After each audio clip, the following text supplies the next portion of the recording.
And welcome everyone to Malice in Memphis on this terribly cold day for most of us anyway. I'm going to save all the business of Malice, which is our treasurer's report and the report of our own anthology committee, until after we hear from our speaker, Mysti Berry. And then Mysti might want to stick around for this because what we're going to do is discuss our anthology, and you might help us along based on what you've already said. So without further ado, I want to turn this over to Mysti Berry, who is the editor of what is called a charitable anthology. That is a charity, yes, a book that raises money for a good cause. Low Down Dirty Vote 2 is the second volume, obviously, in this series that benefits charitable organizations. This one benefited the Southern Poverty Law Center. Mysti is also president of Desert Sleuth, and they have been publishing their 15th, I think, anthology is coming out. Isn't it the 15th? I thought so. So, and also I'm proud to say that Mysti is my editor. I have a story in Low Down Dirty Vote 2. It absolutely thrilled me to be part of this, and the things that we did to promote the anthology and to be part of this were inspirational to me. I mean, so that's why I asked if Mysti would come and share how she did the anthology and what we can expect with ours. I think the people in Malice are going to be really pleased with what the anthology committee has done in moving us forward to self-publishing. So Mysti, thank you very much for coming, and we'll turn that over to you. I'll mute myself. Welcome. Thank you so much. I'm really glad to be able to speak with you today. And I don't have anything to sell. I'm just happy to share my knowledge in hopes that it will help you. I'm super impressed that you guys are able to just keep going under your own steam and create an anthology. It's not easy. So I guess I'll just tell you a little bit about myself and how the Low Down Dirty Vote anthology came to be, whatever might be relevant for you, not the full story from when I was born.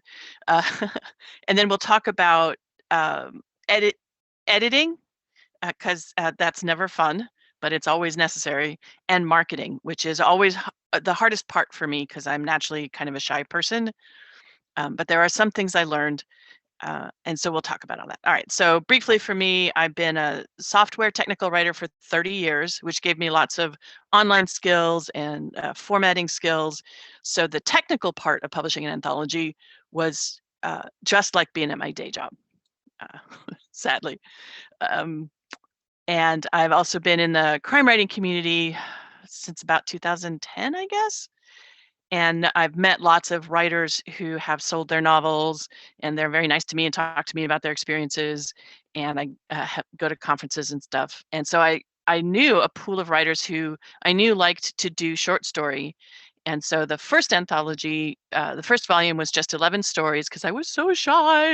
And I just asked people that I thought wouldn't scream at me if they didn't want to be in the anthology. And so the first thing I learned was you can ask anyone to be in your anthology. They'll say yes, or they'll say, gosh, I'd love to, but I can't. But they won't scream at you and they won't be mad at you. So if you can get a hold of them somehow, ask them if you want them to be in your anthology. All they can do is say no, they can't kill you. So that made me bolder for Low Down Dirty Vote Volume 2, and I got 22 writers, not just people I invited, but people who saw my call for submission. So I was working with strangers as well as friends for the second one. And Jackie was one of the strangers until we got to know each other. And one of my very most favorite thing about writing anthologies is when those stories come in email over the transom. I immediately open the email and I greedily read it. And for the period of time I'm reading that fresh story, I feel like the richest person in the world because I'm reading a story no one else has seen, and I'm going to help it get out there into the world. And I think that's part of, aside from raising money for causes I believe in, that's one of the reasons I started doing the anthology. And that's the number one thing to remember when you're getting edited is, as painful as those comments are, and they're always painful, right? I've been doing this forever. I've been edited by software developers, and some of them are not nice, right? But you'd think I'd be used to it by now. But it's never easy, but it's always always made my story better. It's clarified my voice. It's caught my bad habits. And in fact, the latest story I submitted to Desert Sleuth, their blind submission, so nobody knew who I was. And it was before I became president. But I was shocked when I got the edits back. There were at least 10 comments on every page. I'm like, oh, I'm forgetting how to write. But that's not it. It's just stuff I thought was clear wasn't clear to the editor. And when it's clear to the editor, it's going to be clear to every single reader. Now, it is true that with any profession, there may be one or two bad editors out there who actually sort of destroy a writer's voice, but they're very rare. I've been doing this a long time, and I've only heard of one editor for a big house who was actually editing a writer's dialogue and trying to make dialogue grammatically correct when it obviously didn't need to be. By and large, editors love your story, and it doesn't feel like that when you get the edit, but they really do. And they're going to help you clarify. I'm just looking at my notes real quick. They're going to help you. Yeah. They're going to notice your bad habits that you can't see. Otherwise, you wouldn't have that bad habit. Mine is very everywhere, the word very everywhere as a writer, and the word only in the wrong place. My California English always puts only right after the first verb, even if it really needs to go farther down there. And I'm never going to see it. At this point in my life, I'm just never going to see it, but an editor will. And my voice is stronger after the editor cleans me up. So, and I thought of something. My husband is I'm jumping around a little bit, and I apologize. Stop me if I lose you. But my husband is a graphic novelist, and I have learned from him that visual artists aren't edited in the way writers are. So if you're a painter or a comic book artist or something, the first time you get an edit, it may be a shock. But writing just works differently than visual arts, is my theory. Okay. So before we go on to marketing, do people have questions about how editing works or things that you've seen that confuse? Oh, yeah. Jackie, go ahead. You want to save editing questions for the end? I had to unmute. Would you tell us how Low Down Dirty Vote came to be? Oh, sure. It's actually I think it's in the foreword of one of the books, but I was sitting at a restaurant with my husband, watching the condensation of the glass of ice water, and I was really sad over the fact that in America, not everyone gets to vote. That there are some systems in place in parts of the country that prevent people who have the legal right to vote, and that made me sad. And normally I'm horrible with titles, but I'm just sitting there looking at this glass, and all of a sudden this title popped into my head: Low Down Dirty Vote, like Low Down Dirty Shame, but Low Down Dirty Vote. I'm like, oh my God, that's a book title.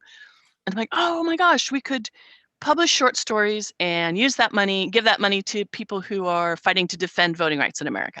Yay! So I did. So that was the genesis of it. I did it the first time, and I didn't mess it up too badly, I guess, because like half the writers in the first one were like, are you going to do another one? So we did another one. And I was super lucky, just total coincidence. We got Scott Turow, the author of The Client and all those big legal books, to write the foreword for the second one. And he's such a generous person. His foreword is really sweet. Does that cover it, Jackie? Oops, you're muted. Sorry. Yes, I'm hoping that you will take us later on, take us through the steps. Like, then after I got the idea, I did this, and then I got the stories, and I did this. Yeah, I can do that. I can lay that out real simply, and I haven't written it down in the handouts. But so you set a schedule, and I only gave myself 6 months to collect stories, and that's not long enough for most writers to get the invitation and think of the idea, especially if you're writing to a specific theme. You really need a year. So the second time I gave myself a year, gave myself a year to publish the book. I gave the writers 6 months to see the call and write the story and edit it. And then I got the stories. And while I'm editing it, I'm also doing all the software stuff, like setting up the thing in an account in Amazon and getting the ISBN number and trying to make a marketing plan. I didn't execute the marketing plan very well. And that's the thing that really needs a long lead. You need to have an arc that advanced reader copy that you can share with people 6 months before your print date. before your publication date, because it just takes that long to go through all the cycles. Publishing is still a really 19th century process. I don't know why, but it is. And it just takes a long time to get books to people, for them to get them out of their to be read pile, review them, or do whatever you want them to do, give you a blurb, etc. So I'm editing the stories and, getting stories back and forth between me and the writer. I don't remember writers objecting to my edits very much. One editor declined to change their story at all, and so they're not in the anthology. And no harm, no foul. They had a vision for their story. I had a different vision, and they didn't match. So, okay. So I'm editing at the same time. I'm doing all of the, once the story gets fully edited, then it gets massaged into the final software. I used Vellum, is the software program I used the second time. It doesn't give you a lot of options, but it's super easy to learn. The year before I did Scrivener, which gives you a million options. And I'm a professional software technical writer, and it hurt. Learning that thing hurt. So I like Vellum. But if you have very specific ideas about how you want your book to look, you might want to go with Scrivener instead, because you do have more options. All right, so build that up. And then about the time I'm starting to send ARCs out, I'm getting the writers involved, and Jackie was a spectacular volunteer in terms of marketing, and another writer, David Haggerty's like, well, I get that you don't have time, Mysti, so can I help? And so they thought of ideas, people to send the book to, or we gave readings from some of the people who are in the first and second, gave readings from their first stories to promote the second, because we don't want to give away the story in the second one, right, before it's published. And we did events. We could have done many more events. We could have done a lot more publicity. I took out ads in, thank you ads in the BoucherCon and the Left Coast Crime programs, which was funny because they both got canceled, but people got the programs. So we got a little publicity there. And then it's just a matter of pushing out the story, pushing out the book in, because I did everything in Amazon because it was easier. The first year I did Ingram Spark, but which meant the print book was really separate in some ways from the ebook, and Amazon in their special way makes it easy if you publish both through them. So I did that, and I messed it up and delayed the, I'll confess, I did something wrong in the software. Oh, I edited something after I had started publishing it. And just the metadata on the Amazon site, like who the author was. One of the authors wasn't showing up, so I put him in, and Amazon software said, oh, you've done something wrong, and they froze it, and I had to do the whole thing, so it was a week late. And so if you see your editor or publisher crying, it's because they're fighting with Amazon. All right. Let me ask you a question. Sure. One of the things about the anthology that we've been doing is that we want it to improve. We want our writing to improve. We want the writers to improve. And tell me, or share with me as a writer, if I'm going to send you a story and you're going to edit it and you're going to critique it, tell me what makes you go, wow, I want to include this. And tell me what mistakes I do not need to make to get your attention. That is such a great question. And it's especially strong in my mind because I am a judge for a short story contest right now. And so I'm reading like 50 short stories. And the common mistakes pop out. And if this doesn't make sense, push me on it and I'll try to explain it better. But for me, okay, so the number one thing is a genuinely riveting first page. And I know you've all heard that before, but if that first page is full of exposition, or the person waking up, or the person staring at, and this is from my my MFA program, staring at motes floating through a sunbeam. I'm just like, this is a short story. I don't care. And maybe you can make me care later, but you're gonna have to work twice as hard, right? But if there's conflict on that first page, there's stakes on that first page. I'm not going to be able to know your character very well on page one, but if they do something a little bit unique in their response to some conflict that's on the page, I'm like, oh, I got to know more. And then we're off and running. And the example I use is it's from a novel, not a short story, but Cornelia Reed wrote this book. Oh, now I can't remember the title. I'll send it to you, Jackie, later. But the story opens with somebody watching a house fire across the street. And I'm like, and she has these really unique thoughts about it, which show me that character is interesting. She's not thinking what I would be thinking if the house across the street was burning.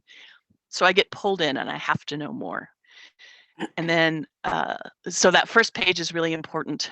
And then I have noticed this year, maybe just because we're all trapped in our houses and COVID and all,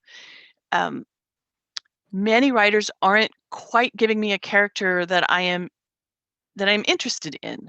They're either so mean that I don't care what happens to them, or I don't understand how what's happening in this story is going to either ruin or elevate their life forever.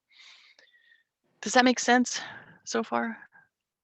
Yeah, it does. It's one of those things that in our critique group, the one that I'm actually in a critique group with Jackie and Richard and Larry and Russ, that there has a tendency to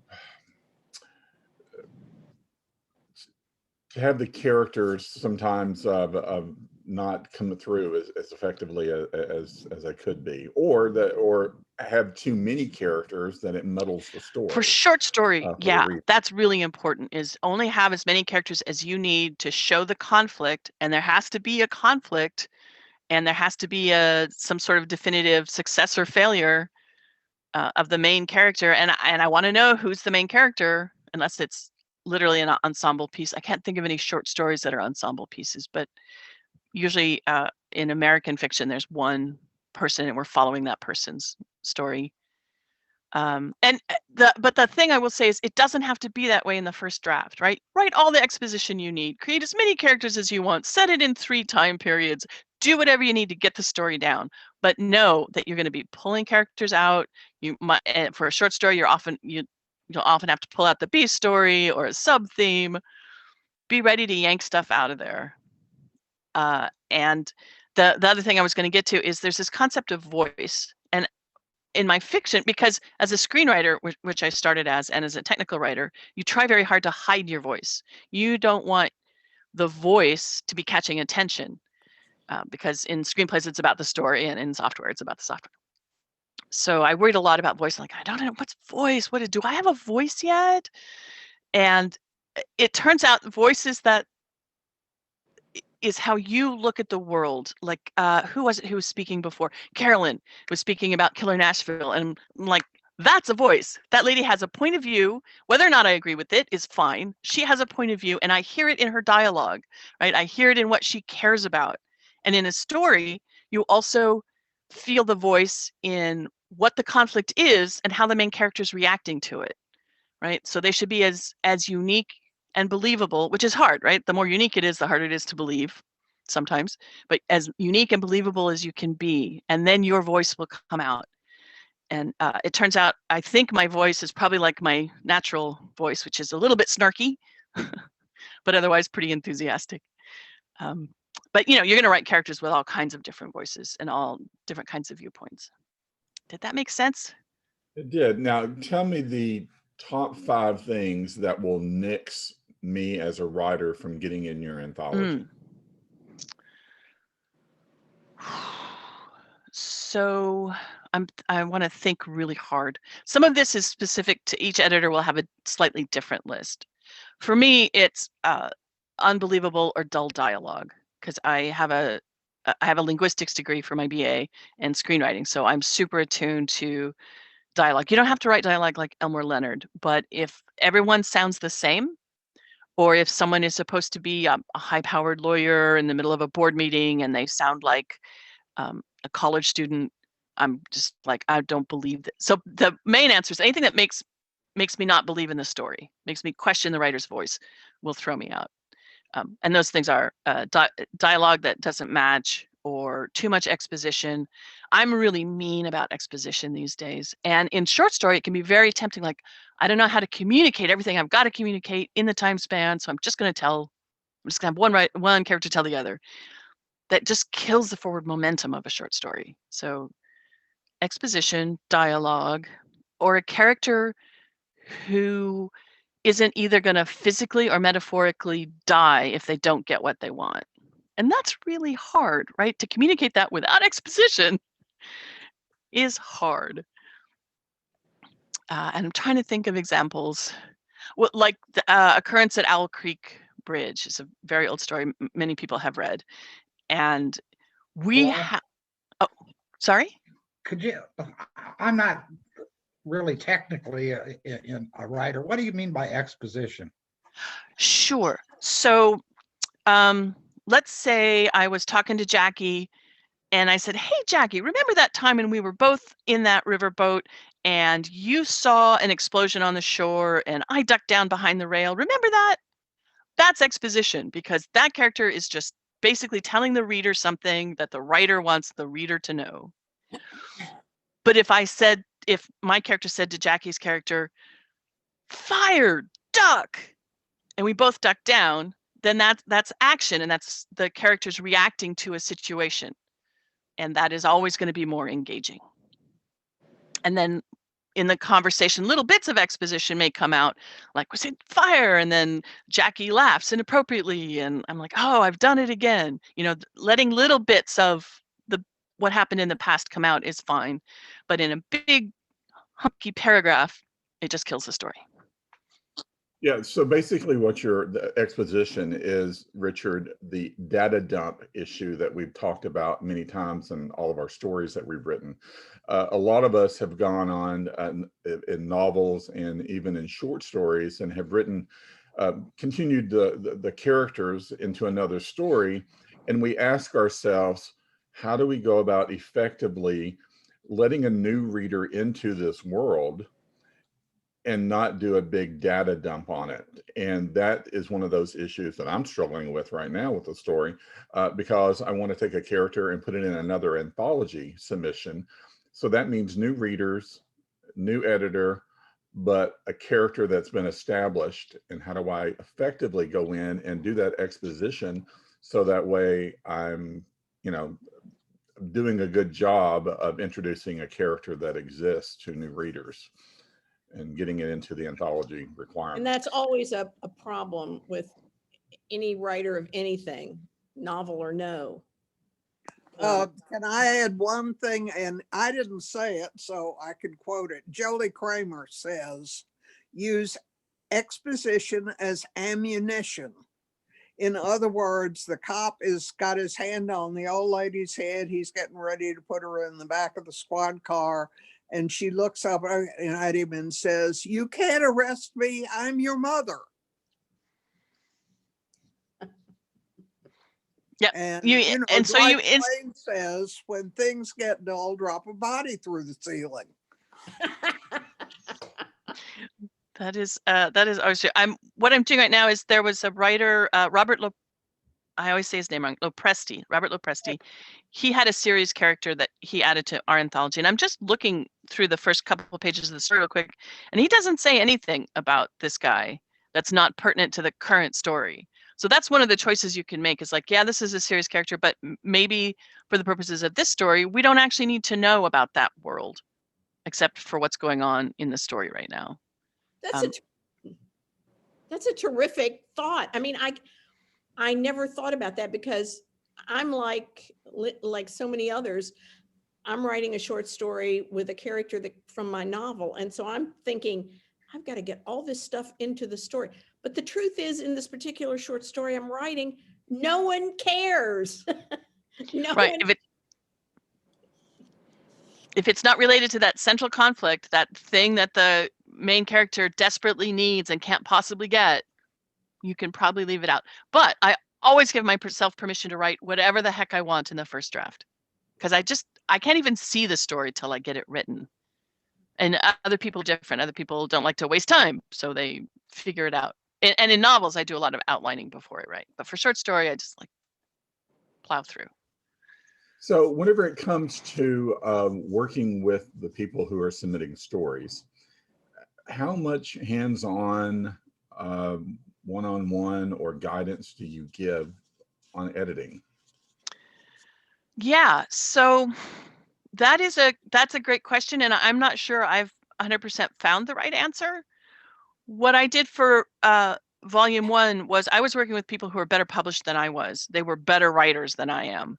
So editing them was super easy. And like, I'm confused here, or gee, I wish this other thing had happened. Very minimal notes, right? So but for the second anthology, I knew more as an editor, and I was working with people I didn't know. Not that their skill levels were any different. It's just I didn't know them. I wasn't familiar with their voices. And so for do you understand the difference between like a developmental edit and a copy edit? Yes, I do. Yeah. I don't know if anyone else may want to explain it, but I get it. Sure. Yeah. So a developmental edit tends to be, look, there's something wrong with the structure of the story, or maybe you need to do a lot more work to make this character clearer, why we care about them or whatever. So those comments would come at the beginning. I accept the story, but I want us to work on X. And then at the end, there's like a copy edit. There's 3 levels, but I only ever do 2. And the copy edit is just grammar and consistency. There are style choices that you just have to pick one choice and then be consistent, like spelling choices and stuff like that. And so that's pretty straightforward. But like I said, and I think for a couple people, I said, I really love this story, but I have this issue.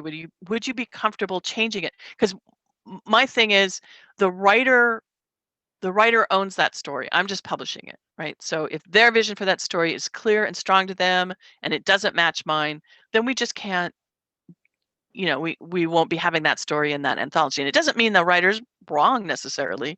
It just means their vision is strong and not the same as mine. And except for that, I think I had to say that about half a dozen times out of 22 stories. And everybody's like, oh, sure. Or, oh, I didn't realize that wasn't clear.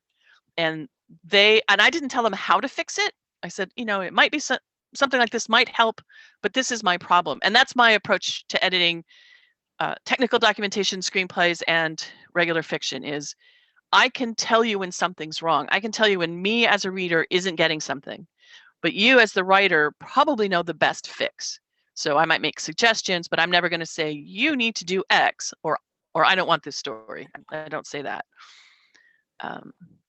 And people don't usually have trouble with the copy edits. And for volume 2, I hired a professional editor to do the copy edit and the line edit. A great little gal in Scotland who had no trouble with all our different American voices. Did that answer your question? It did. I'm wondering if Angelin or Jim have any questions for you and Carolyn, because they have been working diligently on our latest anthology. And I know that they've created several processes that have improved it. And so I'm just wondering if they have any questions, because right now is your opportunity. Nothing? Okay, I will say my biggest fear as an editor is that I do something that accidentally diminishes the writer's voice. So know that it's very likely that your editor are thinking about that, are worried about that, and are trying hard to not. And if you ever get treated with something that you feel like is not respect, then you need to have a conversation with that editor, just like you would with a coworker or something. But all the editors I've worked with have been, the goal is to get the best story that in the writer's voice that the writer is as proud of as me as the editor wants to be proud of it. And that's a good topic, because that's one of the discussions as a small writing group here, that people interact with each other, and people have different personalities, and people bring their own history and their own self-esteem into what it is that they do and write. So whenever your peers are responsible for organizing something, how do you temper the possibility of someone saying, well, they just don't like me and that's why they didn't do it? So how do you address those issues so that way you salvage a relationship and you salvage the respectability of the publication that you're trying to create? Well, I would think Desert Sleuth would have this answered. Well, they're all nice people, so that hardly ever happens. Me, I'm not so nice. But I will say there's two things I learned, and I actually got coaching about this at work, because I'm the kind of person who just says what they thinks and doesn't always remember that that might hurt someone's feelings. That's a person I used to be. I'm becoming a better person now. But there's two things. One is the presumption of good intent. And if something hurts, like an edit hurts, you got to like take the hurt and, oh, that hurt. But quickly remember, it's very likely the person didn't intend to hurt me. It's very likely they have good intentions. And if I don't know what those intentions are, I can ask them. I'm like, oh, can even say, oh, that hurt. Can you tell me more about that? Because I don't, I know you didn't mean to hurt me. Just have that open conversation. And that's really hard for some people. Some of the writers tech writers at work think that that's rude. But you're really just trying to make sure that you're communicating clearly over something that's really important, right? Getting good stories out in the world is so important. So one is presumption of good intent. And the other thing is I have learned how to listen for the stories I'm telling myself. And if I hear myself thinking something like, oh, she just hates me, that's why she said that. Or my boss, who communicates very differently than I do at work. I'm like, oh, my boss is afraid of my power, and that's why she's telling me to get off this project. I'm like, that is a story I'm telling myself. I need to talk to my boss and say, I've noticed you've taken me off 3 projects. What's going on there? And ask questions. Replace the story I'm telling myself without evidence with questions. And people will be honest, usually. And people are usually not trying to hurt each other. They're just not communicating well. I've never seen an issue at work. Well, there was one person, but he was crazy and he quit. Aside from crazy quit guy, people are just trying to do what they think is right. And we're imperfect communicators and we can't see ourselves as clearly. I don't have 100% perfect vision of myself. So when I remember that, I do better. I think that is words to live by, especially in a small group. Can you, let's redirect back to the anthology and what you published it, it's ready. How do you, marketing, let's talk about the marketing aspect. Yeah, so marketing's hard. That's why people charge so much for it. And why does the author have to market? Because the editor is only one human. A big publishing house has whole marketing departments that do only that. And the other reason that authors need to help with the marketing, if they can, is that so much of what goes on now depends on the search engine algorithms and behavior. And you don't have to get a PhD in computer science to just know that the more that something is talked about online, the more likely that thing is to get returned in search results if people are looking for things. So if someone looks for crime fiction anthology, if no one has ever said a word on Twitter or Instagram or Facebook about your title's unlikely to get returned in the results. And we're going to go into more detail on that. But that's, the other thing and this is in the handouts I think Jackie has for you guys, but there's a ton of competition. There's $750 million worth of crime and mystery book sales in the US alone. So you are fighting with a lot of people with really big budgets for those eyeballs that are going to turn into sales. That said, everybody has a fixed amount of time on this earth and a fixed amount of time to give to every project. And we get that. Like I had 22 writers for Low Down Dirty Vote. David Haggerty was able to give me, he probably put 5 to 10 hours a month into marketing help. I don't know how much time Jackie spent, but it seemed like it was a lot. And they were always asking, what else can I do? Please, Mysti, I can't follow you if you don't lead. So decide how much time you have to give to this project. Give that time and then let your editor know that's all the time I have. So let's make my contributions fit in that time span. And people like to do different things. Like I live on the computer, so I can do computer things.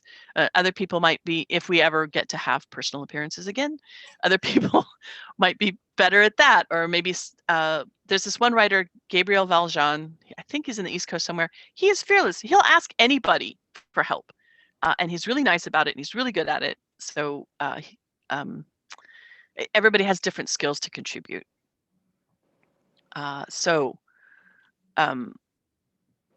The other thing to remember is that if you're doing stuff online, if you can coordinate so you do it at the same time, that also tells the search engines, oh, a lot of people, statistically speaking, a lot of people are talking about this anthology.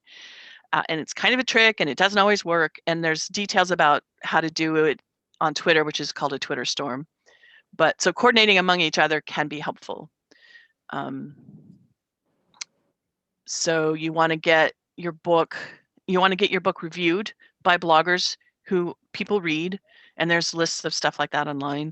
You want to get your book, I mean, it would be great if you can get your book reviewed by Publishers Weekly or the few newspapers that still do book reviews around the country.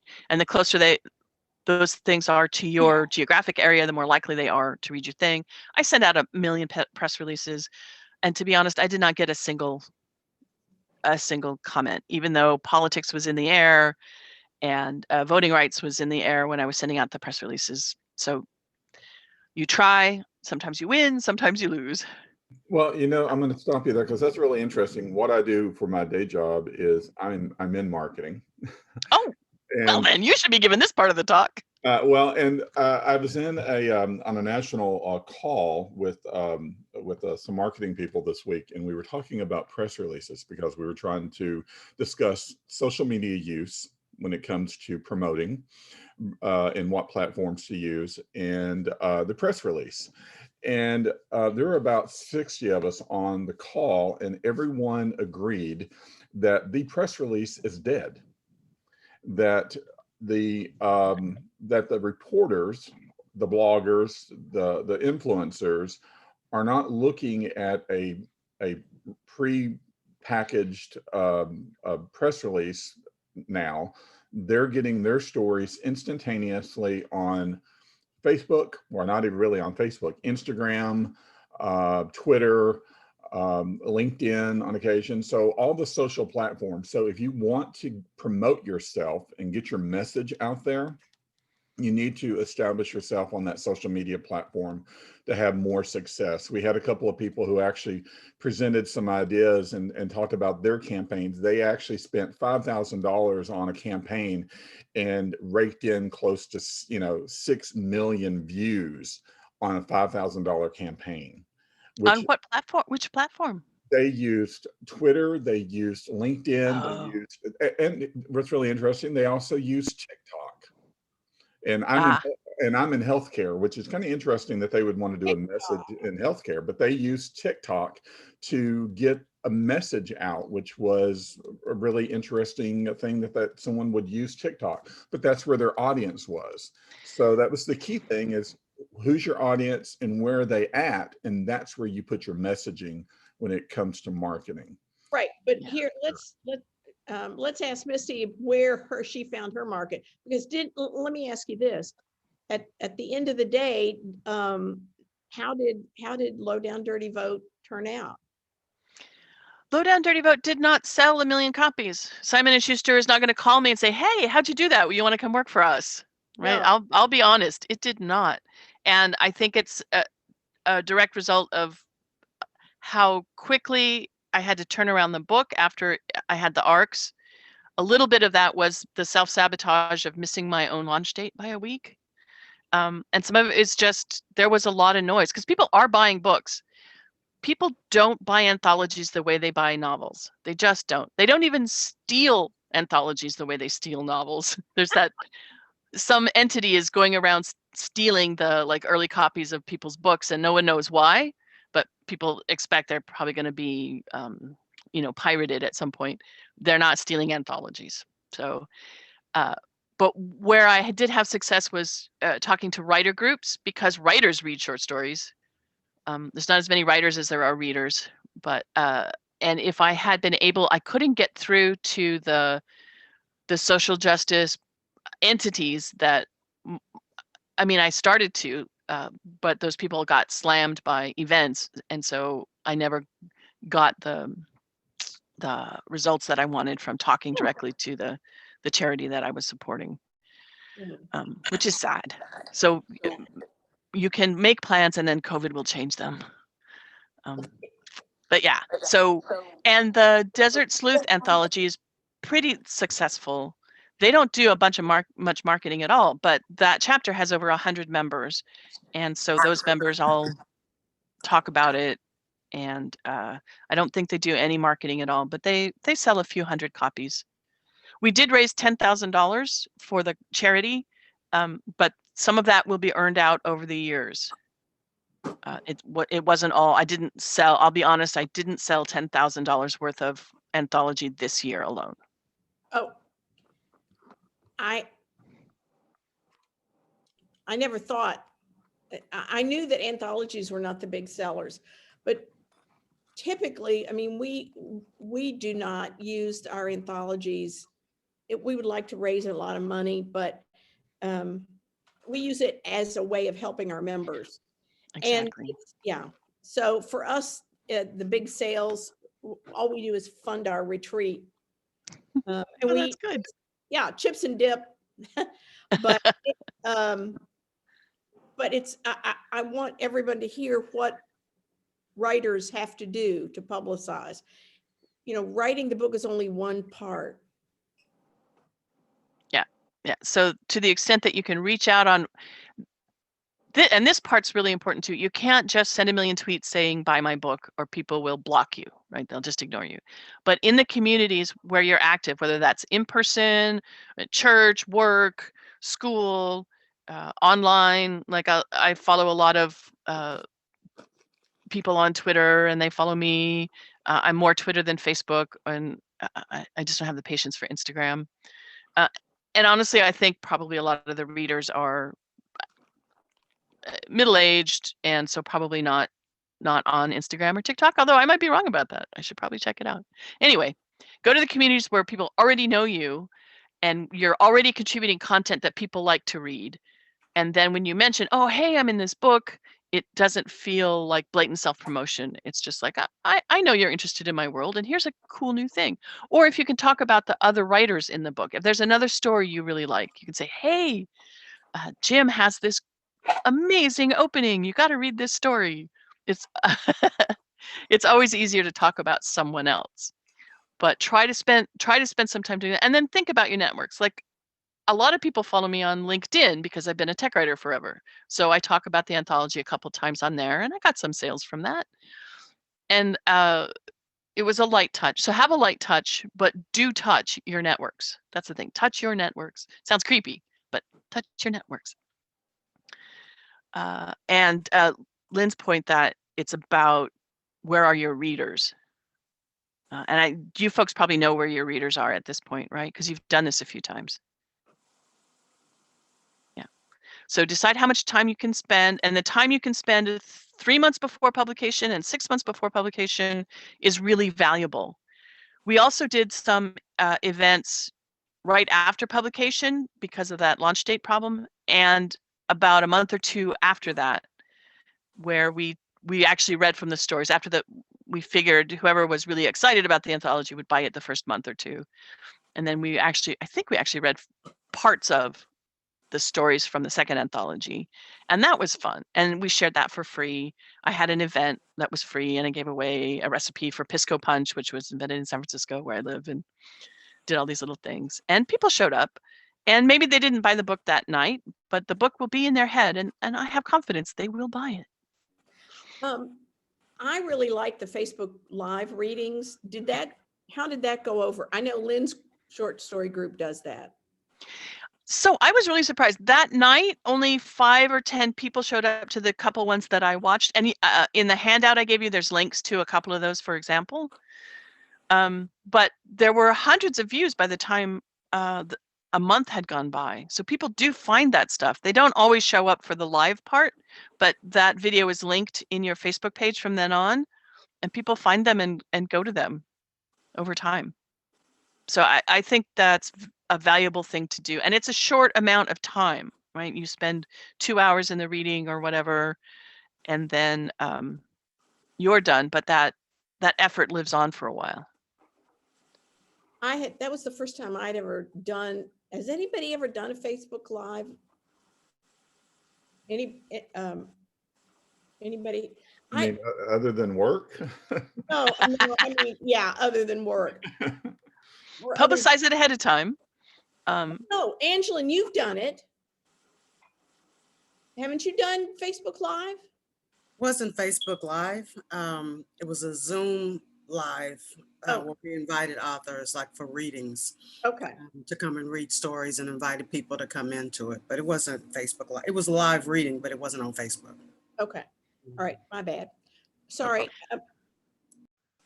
The other thing you can do is there's this online service Crowdcast, which I don't think is in the handouts. I just thought of it.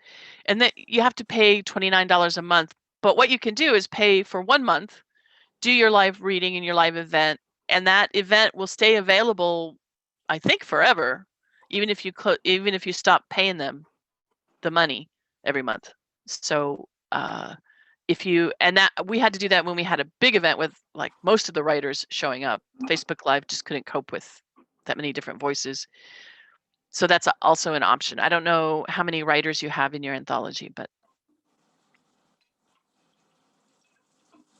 I think we have 14. yeah, at that point. So individual writers can do Facebook Lives in a series. That's what we did on the Facebook Live. And then we had this one event hosted by Crowdcast that advertised ahead of time. And I think I spent 2 months worth of rental money on Crowdcast and then turned off the Crowdcast account, but the link is still there. So You can do live readings on YouTube as well. And right, those- for free. They stay around forever as well. Yeah. Let me ask you, well, I've been privy to more of the handout than most people, but you talk about time box. Oh yeah, that's just the concept of decide ahead of time how much time you're going to devote to marketing for Okay. this book. And everybody's number will be different, right? But a few hours a month will really help, especially if 5 or 6 or 7 of you can do it. Now, some people have parents and children and a job, and they just don't have time. But if you do have time, it will really help yourself and everyone else.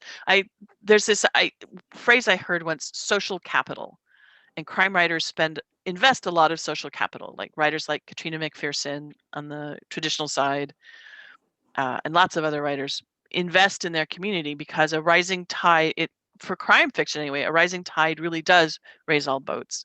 When David Haggerty sells books, that means I'm likely to sell books, and vice versa.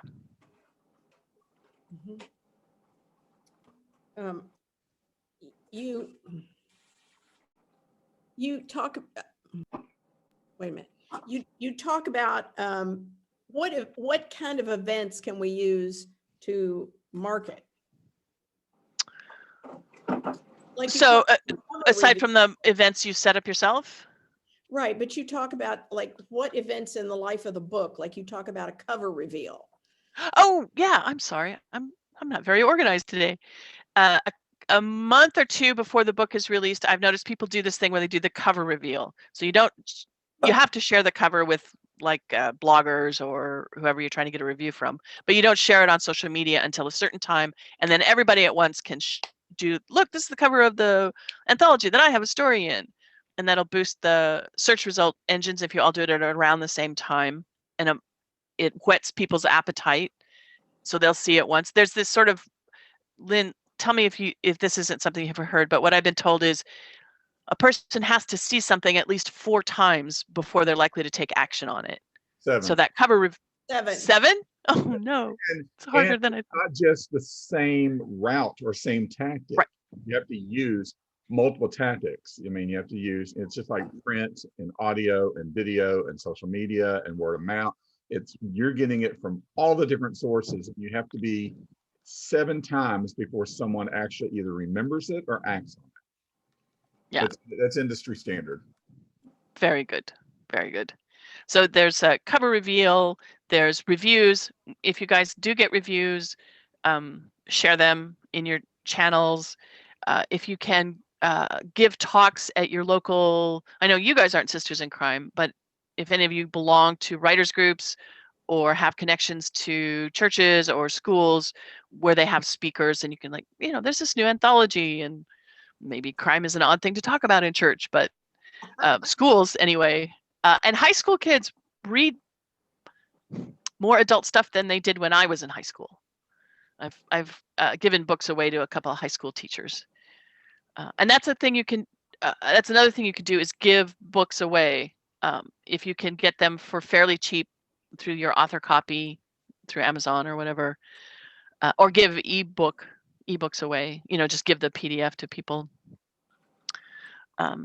for reading in class. You can also, if you set up a website, you can have a press kit and a book club questions and answers.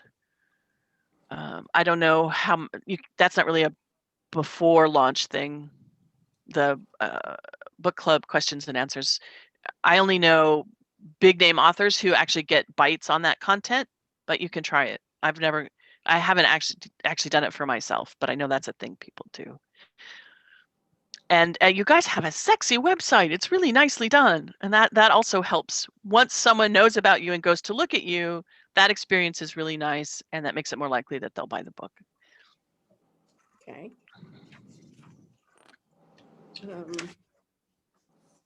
And there's way more marketing advice out there than I could possibly give. And like I said, it's my weakest skill as a publisher. But there's links to places where you can start brainstorming more ideas in that handout. Oh,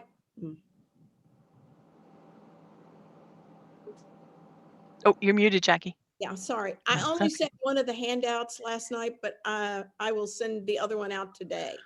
That was just my bad. So you will be getting that.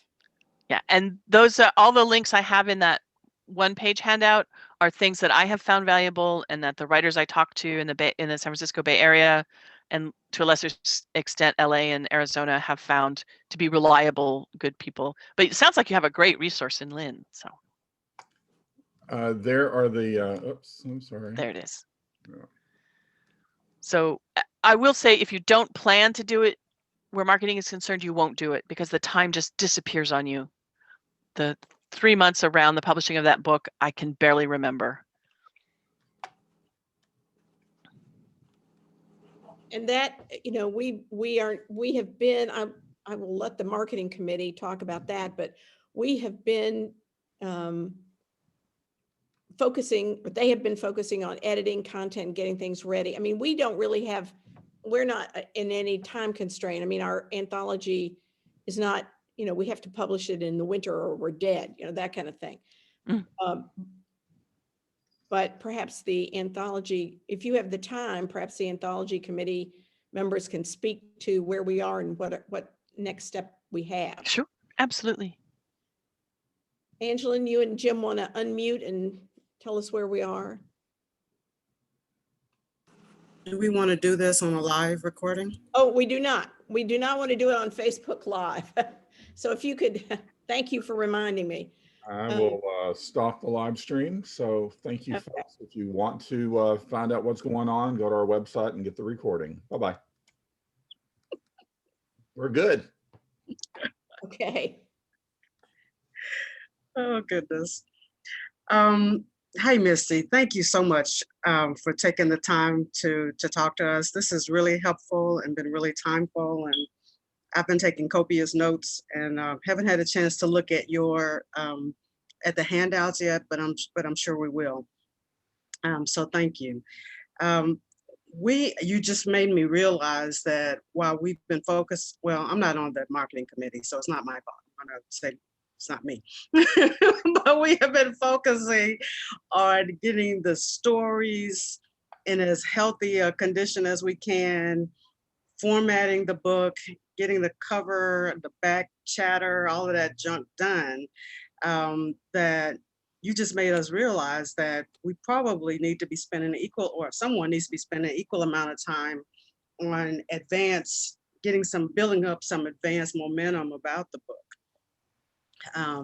And so we're close to getting the stories, or rather we're close to getting the formatting of the book completed.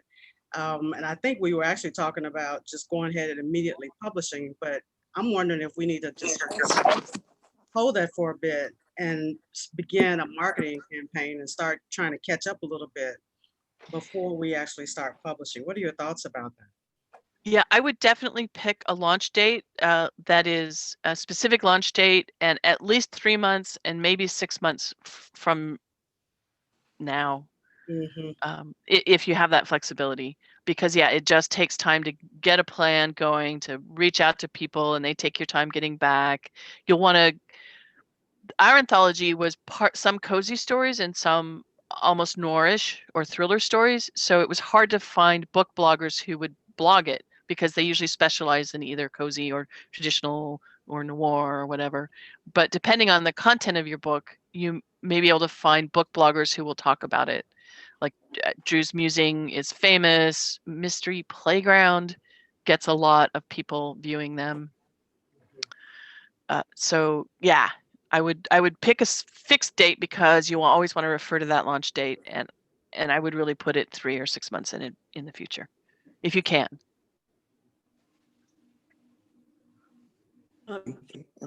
Anyone here have any resources? I don't want you to raise your hand and give it to us right now, but if you've got some resources, jot them down and email them to Angela, and she'll just collect them. Or you can email them to me and we'll collect them. What we're looking for are reviewers, book bloggers, people who love mysteries, people who love, do we have paranormal, do we not? Mhm. Yeah, we do. There's several paranormals in there. Right, so Let's not forget the power of podcasts too. Oh yeah, that's just a thing I've never done. I don't know about it, but yeah, definitely. And one So of the there are things- quite a few people that do that specialize in either mysteries or other sites, or maybe just something that I haven't really listened. I don't really listen to Memphis podcasts, but maybe we can reach out to somebody because all of the stories are set in Memphis or around this area. So that may be something to consider too. Yeah, definitely. And look for regional contests to enter the book in too. I didn't write that down, but I just thought of it. If there are sometimes state, what do they call them? Consumer groups, not consumer groups, but state agencies that promote. we've never been able to crack chapter 16, which is our Tennessee Arts Commission. They've never seemed to be very interested, but the last 2 anthologies that Malice published won the Imaginarium Award for the Imaginarium competition in convention in Louisville. And Nice. yes, the first prize for Best anthology. best anthology. So we're very proud of that. Even though our first job is to help people improve their stories, our second job is to produce quality product, and I think we've already done that. It sure sounds like it. Yeah. Yeah, we produce a quality product. We just need to get it out there. So you're saying 3 to 6 months out. Is there any, I was thinking, is there any way we might cross promote with Desert Sleuth? I mean, promote each other's anthologies. Yeah, I mean, send me your information. When you have a launch date and a website, I will promote it on the Desert Sleuth channel, on my channels. I am happy to help out with that. Oh, okay. Thank you. I appreciate that. That's nice. Yeah, and I'll reach out. I'm not in charge of the anthology. A woman named Megan Beaumont is, but I'll let her know to maybe reach out to you guys. Right. We'll be happy to do whatever we can to help. I'm always, as you know, on Twitter, and I'll be happy to put the book cover up and talk about it. Oh, and there, by the way, is nice.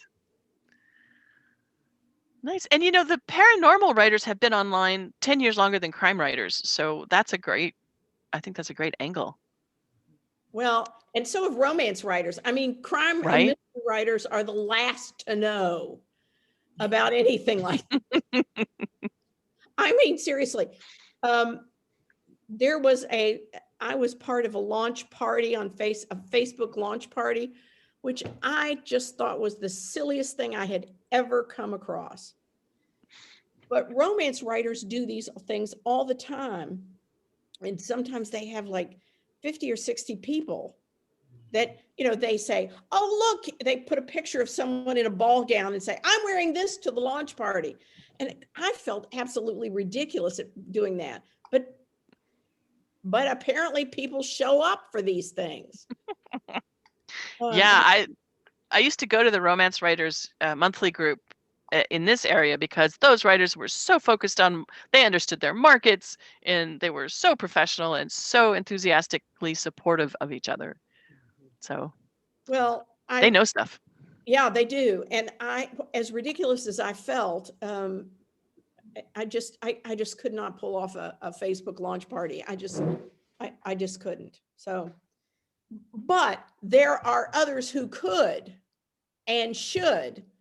And that's why there may be, you know, 20 or 20 of us, but we all have 20 different skill sets and we should use every single one of them. So I particularly liked the part that you have, especially in the handout, that every writer has a responsibility. I was really pleased. Well, first of all, I was tickled to death that you included my story. But second of all, I was really pleased to get out there and meet other people in the crime writing world and others in short story writing world. I found it very helpful. And I enjoyed everything I did. I think one of the most fun things I did was Art Taylor's first 2 pages. Yeah. Oh, I mean, I've been reading first 2 pages and to actually be asked to write something, I just couldn't stand. I spent more time on the first 2 pages submission than I did on the short story. Yeah. Just, what if Art Taylor didn't like it? What if he rejected it? It was just, you know, what if I felt exactly the same way. I obsessed over that thing. But I'm wondering, you know, if maybe we could ask Art Taylor to take something for our anthology. Yeah, I mean, yeah, you can email him and say that this anthology is coming out, and you might be interested in the stories for, you know, just suggest it and let him follow up or not. But yeah, one query is always my new rule, and I have to tell myself this because I really am at the core, at my very core, shy. It doesn't sound like it ever, but I really am. Like, you can always ask. Almost no one is upset at being asked, and if they are, they're a jerk, and now you know they're a jerk, and you don't have to deal with them anymore. Mysti, I want to share with you the backside of our anthology because I want to ask you your opinion on a marketing element that I added, and Sure. I want to get your take on it. This is fun. So this is the back cover. Other than the blurb, you'll notice that I have included an image of the previous anthology and listed the fact that we are award winners. What is your take on that? So when I think that's a good idea. This cover is so similar in color and layout to the first one that it doesn't first register that's a different book. Okay. So if you can just, although, you know, when I read 2018 and 2020 Imagine Awards, if there's just one word in that text that you can make it clear it's the different book is my only suggestion. And maybe it's not necessary, but that's the only thing. Was I just a little confused by it. Okay. Well, no, that's why I asked. You always, people come at it with a different perspective, so that's nice. Okay. Yeah. That's what I needed to know. Well, yeah, you never know with these things. and yeah, you don't. And this is really good advice, especially I think leading up to the launch. What do you think this is a question I've had. What do you think is the value of having a guest writer or a guest, you know, include a story by a guest author from somewhere else, or a guest editor, or a guest, someone to write a foreword like Scott Turow? What do you think was the benefit of having Scott Turow? Yeah, so I would have gotten more benefit out of Scott Turow if I'd gotten him earlier. We got him really last minute. So there Right. were tons of arcs that went out without him. So we missed some of the benefit of that. But I know that it got people to answer my email that probably wouldn't have otherwise. I don't think it sold a lot more units because his name was on it, because it's just a forward. But his forward, I quote his forward on the back of the book. And if you don't read the forward, then you don't know that he's not just straight up blurbing the book. But so I think a forward is helped by someone whose name is famous, is helpful for a charity anthology, but it's not going to like 10 times your sales or anything like that. It is my assessment. Now, a guest editor, I don't know. I know that MWA always goes for this sort of celebrity guest editor like Lee Child for their handbook. Right. But I think you have to pay those people to do that. Okay. I mean, or what would you think about including, a famous Southern writer who did a short story for us? That would be really cool. That would be really cool.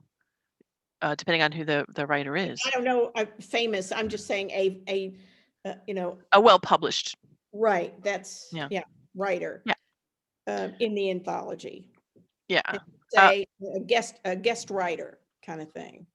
Yeah. Well, lots of anthologies take that tack where about half the slots are people they've invited and paid, and then the people who haven't been published before work for free. And I hate that model, but anything that will resonate for marketing can work. It's just it depends on how your group feels about it. If it makes your other writers unhappy, don't do it. Yeah, I'm just throwing some things out there for consideration. But again, I don't know how, in terms of selling number of books, I don't know how far that moves the needle. I really don't know. What do you think you did that did move the needle? The very most important thing was getting really good writers with really unique and specific points of view. The second, we're not being recorded, so please don't repeat this because it's not known yet, but there are stories in Low Down Dirty Vote #2 that are being looked at by the old and the new best American crime fiction. That doesn't mean they're going to get in it, but they're getting looked at it, and nothing in the first anthology got looked at. So the fact that the writers were writing stories that were really close to the theme, and the theme was topical, but it was the quality of the stories, the strength of especially I think Faye Snowden's story is just heart-stopping, right? It was, it blew me away. Actually, after I read that, I started to write you and say, would you please omit my story? Because I mean, it is a beautiful story. If you haven't read this, it is One bullet, one vote. One bullet, one vote. It will take your breath away. And when she sent me that story, she said, I'm not sure this is good enough for your anthology. Oh my God, she did not. Don't repeat that story, because I don't want her thinking I'm telling stories out of turn. But yeah, I'm like, Faye, we need to work on your confidence. I actually, on the strength of that story, I bought her first book about Raven. And I told her later, I said, that woman, I screamed at her a bunch of, has anybody read any of Faye Snowden's work? I've started The Killing Fire, The Killing Season? Yeah, it's about a woman now whose father was a serial killer and took her on all of his murderous adventures. So she turned out to be a police detective, haunted by the ghost of her father, almost literally. And that also is a chilling book. So not for the faint of heart. Yeah. And I'm told that Raven is nearly as uncommunicative as in the second book. So I can't wait to read the second one. Anyway, that's far afield. But so the number one thing is making the best stories you can. Honestly, the marketing is strong but secondary in my worldview. But listen to Lynn first, because he knows more than me. Well, we don't want to swell Lynn's head any more than it already is. We depend a lot on Lynn for stuff. He I was is, gonna say, can I record that? he's been very generous with his time. Okay, does anybody have any more questions for Misty? She's been very, very generous with her time. Jim, anything to add? No, except thank you. You're fun. Oh, good. You're fun. And there are three of us at this point who are allegedly doing editing. I say allegedly on my part, Carolyn and Angelin and me.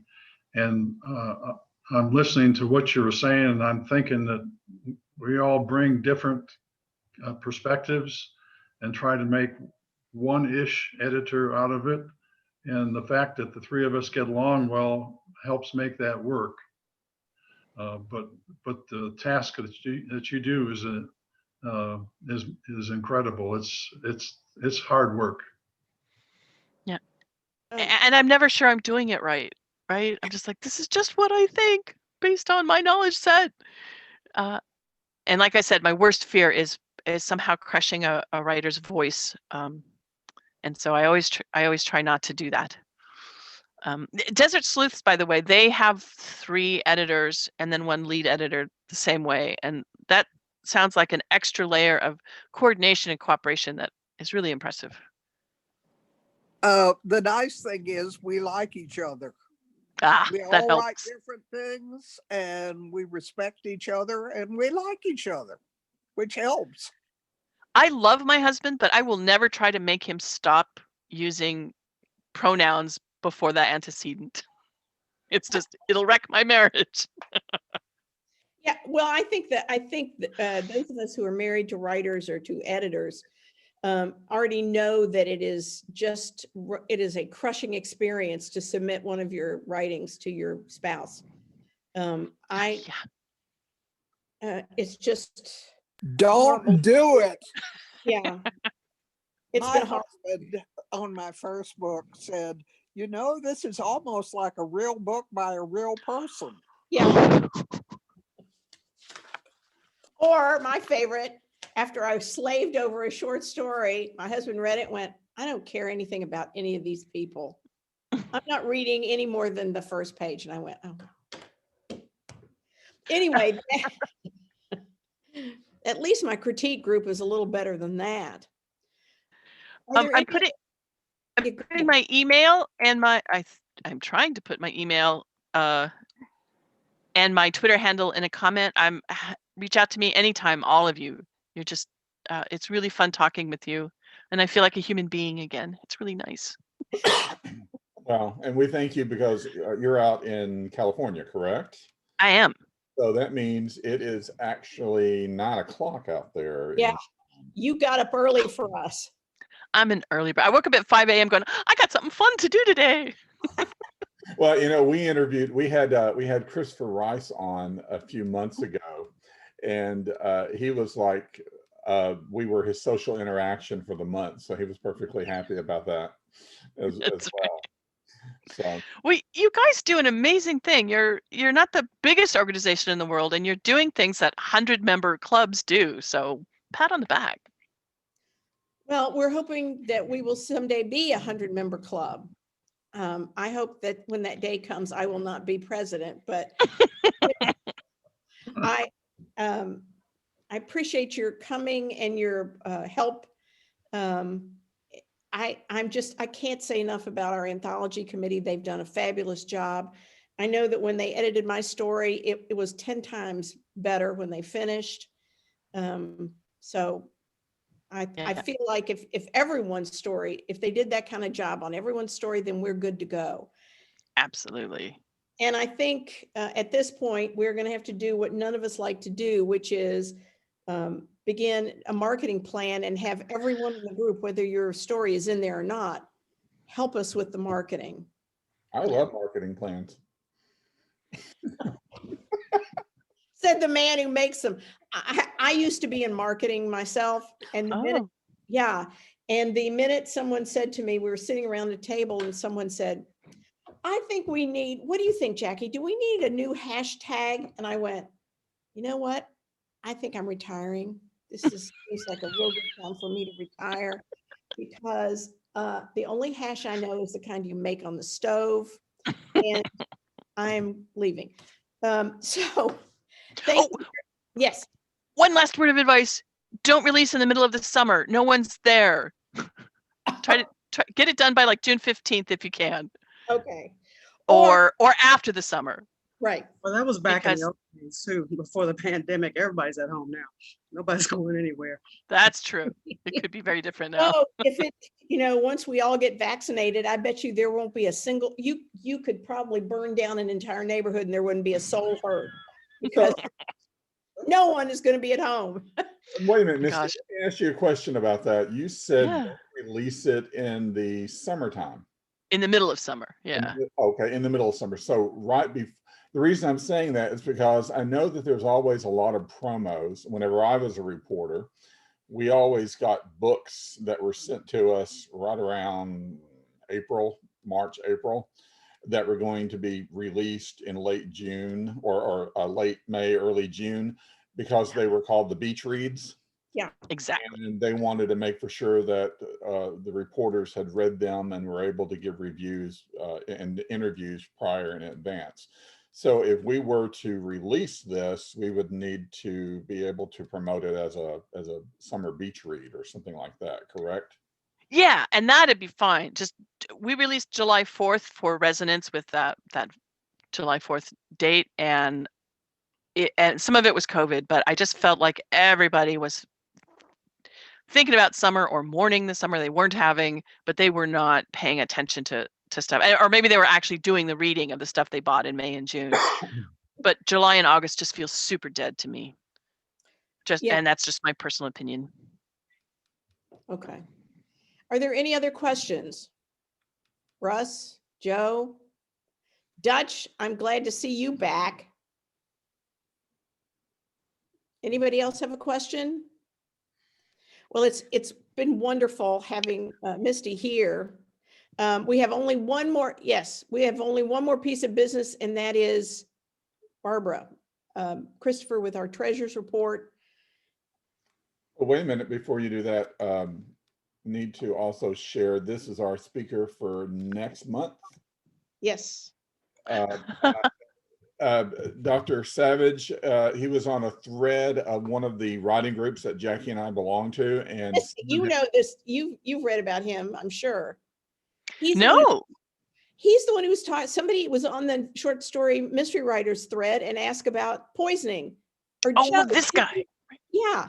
Joe, didn't you see that thread about poisoning? No? Okay. Maybe it was just me and Vin. But this fellow is talking about how to poison people. And he also worked in the US space program. He's a former flight surgeon for NASA. So he's going to come and talk to us about poisoning characters and how to get away with murder, and also some of his we didn't promote this, but some of the things that he's learned in flight school.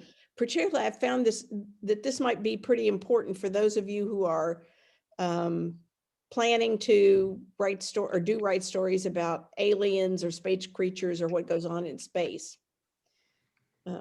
Okay. Any other business before we get to the treasures report?